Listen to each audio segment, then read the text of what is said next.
Welcome, car fans.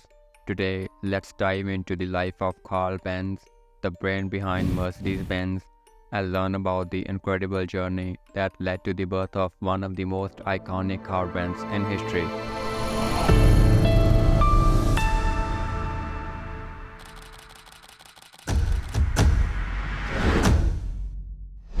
Karl Benz was born in Mühlberg, Germany on 25th November 1844.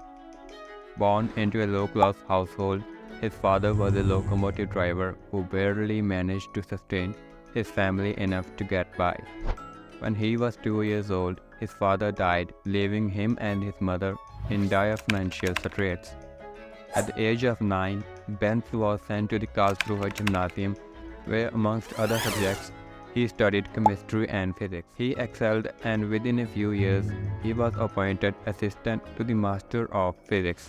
He used to earn money by taking photographs of villages and villagers in the region of Black Forest inhabited by his forefathers. Furthermore, like his father before him, Karl Benz developed a skill for watch and clock repairs, earning more money for his mother. In 1860, Karl Benz passed the entrance examination for engineering studies at Karlsruhe Polytechnic, where he would meet a professor who had profound effect on his development.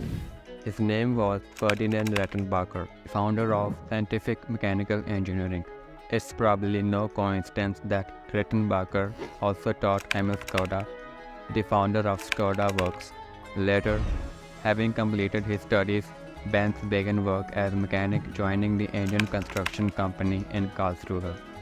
In 1867, Benz moved to John Schweiger's company in Mannheim, a manufacturer of trains and wagons.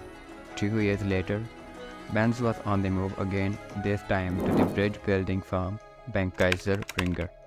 It was there that he met his future wife, Bertha, who would play a major role in the development of motor cars. In 1871, when he was 27 years old, Benz started a company with August Ritter in Mannheim. They called it the Iron Foundry and Mechanical Workshop, which later became the factory for sheet metal working. The first year of business didn't go well. Ritter wasn't dependable and the tools of the business were impounded. The problem was solved when Bertha used her dowry to buy out August Ritter's share in company. Karl concentrated on creating a reliable petrol two-stroke engine. Benz finished his two-stroke engine on 31st December 1879 and was granted a patent for it on June 28, 1880. Trouble came up again when the banks in Mannheim insisted that this business should become a formal company because of the high cost it had for making things. The company became Joint Stock Company in 1882. After all the necessary incorporation agreements, Benz felt disappointed because he only ended up with a small 5% ownership of the shares and a modest role as a director.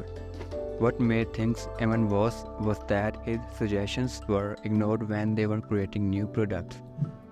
Because of this, he decided to leave the company in the following year. In 1883, the development of the first Benz car gathered pace with financial support from Max Rose and Friedrich Esslinger, owners of bicycle shop in Mannheim. He founded a new company, Benz & C. Now, Benz had the financial means to launch the world's first motor car. In 1885, Benz built the first automobile entirely designed as such to generate its own power. The three-wheeled two-seater vehicle featured a high-speed four-engine stroke installed horizontally. In 1886, Karl Benz applied for a patent for his vehicle powered by a gas engine. Benz used three wheels because he wasn't satisfied with the steering system available for four-wheeled vehicles at the time. The single-cylinder Benz patent motor wagon developed an output of 0.75 HP, enough to deliver a top speed of 10 miles per hour. The car was born, but the infrastructure we take for granted today was missing. It was all left to Bertha Benz to embark on the world's first long-distance journey. Without her husband's knowledge and using an improved version of Benz's patent motor wagon, Bertha set off from Mannheim to visit her mother in Pforzheim. Joining her on this 180-kilometer round trip were their two sons, Eugen and Richard. Perhaps unsurprisingly, the journey wasn't completed without incident. After 30 kilometers, the car ran out of gas, forcing Karl Benz to scrounge for fuel at a local pharmacy. Once refueled, the journey continued. Other problems included a blocked air filter and a brake block worn out as a result of no engine braking when descending a hill. Karl Benz arrived at her mother's house at nightfall, at which point she sent a telegram to her husband announcing for their safe arrival. The practicality of motor car had been demonstrated to the entire world, and it was all thanks to Bertha's determination. It was a much-needed tonic for Karl Benz. Early tests of motor car in Mannheim had proved troublesome, and he was even banned from driving because the church did not approve of the car, labeling it as devil's carriage. But thanks in part of Bertha's road trip, business picked up. A syndicate was opened in France to sell Benz cars, and orders started to flood in. By 1890, Benz vehicles were rolling out of Germany's second largest engine factory, with further innovations credited to the company. Gottlieb Daimler and Wilhelm Maybach were another perfect engineers who founded Daimler Motoren Gesellschaft, also known as DMG, in 1890. Both DMG and Benz and C were separately working on making cars and engines in early 1900s. Daimler and Maybach had a focus on a unique four-wheeled vehicle design. There were legal problems between the two companies over patents, with Benz accusing DMG of using their car patents. In 1903, they signed a big agreement called the Merger of Equals, leading to the birth of a new company, Mercedes Benz, in 1926.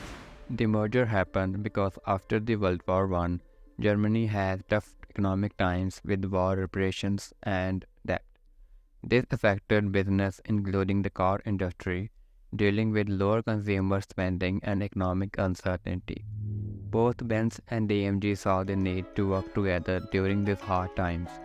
Foreign competitors, especially from United States, were becoming more important globally in the car market. The merger was seen as a smart move to create a stronger German car company that could compete internationally. Even though they merged, Karl Benz and Gottlieb Daimler still had their unique impact on the car world. Different parts of the company competed healthily to make various car models and technologies. They named all their cars Mercedes Benz, honoring its most significant DMG model, the 1902 Mercedes 35 HP, and including the Benz name. The name Mercedes 35 HP came from Emil Jelinek's 10-year-old daughter, making it even more interesting. Then came the new leader of Germany. Hitler wanted a lot of powerful vehicles for his army, and Mercedes-Benz had to build them. It was a tricky time because instead of making cars for regular people to drive, they were making cars for the army to use in a big, not-so-good war. People at Mercedes-Benz had to change their factories to build tanks, trucks, and other military vehicles. It wasn't what Karl Benz had in mind when he created the first car. This made things really complicated because the cars that were supposed to bring joy and freedom were now being used for something not happy at all. During this time, the German government required many companies, including Mercedes-Benz, to use forced labor. This means people were made to work against their will, and it was a very difficult and unfair situation. In order to meet the demands of war effort, Mercedes-Benz had to use this forced labor. This decision is a dark stain on the company's history because it involves ethical concerns and goes against the principle of treating people with dignity and respect. The war was tough for everyone. The company had to make tough decisions to survive during the war, and it changed the way people looked at Mercedes-Benz for a while. After the war was over, Mercedes Benz had a bit of a rough start. People remembered the war and it wasn't easy for the company, but they decided to change. They made new and fancy cars like the famous S-Class, and slowly people started to forget the tough times. Even though Karl Benz wasn't there to see it, his idea of self-moving car lived on, and Mercedes-Benz became a famous and fantastic car company once again. Karl's love for machines laid the groundwork for the cool cars we have today. Karl left a big mark. Now, Mercedes-Benz cars are super cool and fancy. They set the bar for all other cars.